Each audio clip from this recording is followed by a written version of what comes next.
Hi. நான் ஒரு video பார்த்தேன். 2 நாளைக்கு முன்னாலே பார்த்தேன்னா என்னன்னு தெரியல. பார்த்தேன். அதுதான் பார்த்தேன். இங்கே கிடக்கிற இந்த பாயெல்லாம் இந்த லைட்டெல்லாம் விட்டு போனால் அப்புறம் நான் இதை தான் பற்ற வைக்கிறேன். சரி,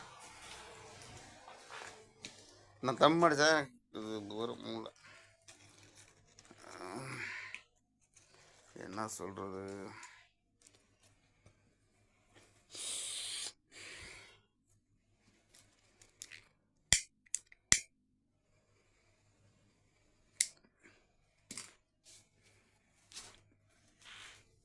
கொஞ்ச நாளாக சினிமா பார்த்துட்டு இருந்தேன். அது பார்த்தா பட்டுன்னு ஒரு ஹீரோ செம்மையாக படம்லாம் பொம்பளை தடவுறது, பொம்பளை பிடிக்கிறது, அணைக்கிறது. எந்த படத்தில் நடித்தாலும் சரி ஒரு கிஸ் வாங்காமல் போக மாட்டாராம்ல. உதட்டில் இல்லை, கன்னத்தில். அது அவரோட டீல். ஏயா அவன் என்ன நமக்கு ஆசைப்படுறான். கோடி கோடியாக படம் எடுக்கிறப்போ ஒரு கிஸ் கூட வாங்காமல் கதாநாயகம் வருவான். அதுதான் அவர் செஞ்சுக்கிட்டு இருந்தார்.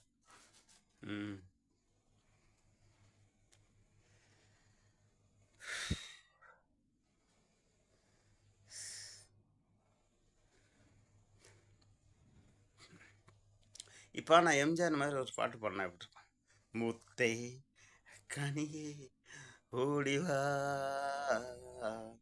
நான் இப்போ ஒரு பாட்டு பாடினேன். யாராவது ஏற்றுக்குவீங்களா? என் மூஞ்சிக்கும், என் மீசைக்கும், இந்த தாடிக்கும், இந்த கலருக்கும், இந்த உடம்புக்கும் என்ன சொல்லுவீங்க? ஒரு குடிகார பொழுது. இவன் ஒரு குடிகார பொழுது. உண்மையிலே நான் ஒரு குடிகார தான். எல்லாரும் பசிக்கு பாத்திரம் வைப்பீங்க, ருசிக்கு பாத்திரம் வைப்பீங்க, போதைக்கு சொந்த தங்கியிருக்க வீட்டை வைப்பானா? நான் வித்திருக்கேன்டா. திருச்சிக்காரன்டா. Trichy district Lalgudi taluk Ambilvazhi Ariyur post. S Ravichandran பொது தெருவு சிங்கம். குடும்ப சொத்துலாம் எனக்கு கிடையாது. ஆனால் அந்த தெருவே அந்த ஊரே என் குடும்பம் தான். எனக்குன்னு ஒன்றும் கிடையாது. ஏன்னா எங்கள் அப்பா என்ன கோமனாவத்தில் அந்த மாதிரி. நானும் கேரளாவில் வேலை பார்த்து மூட்டையை தூக்கி, சிமெண்ட்டை தூக்கி, மயிரை தூக்கி, மட்டையை தூக்கி 21 வயசு வரை வேலை செஞ்சு கொண்டு வந்து ஒரு வீட்டை வாங்கி கல்யாணம் பண்ணா.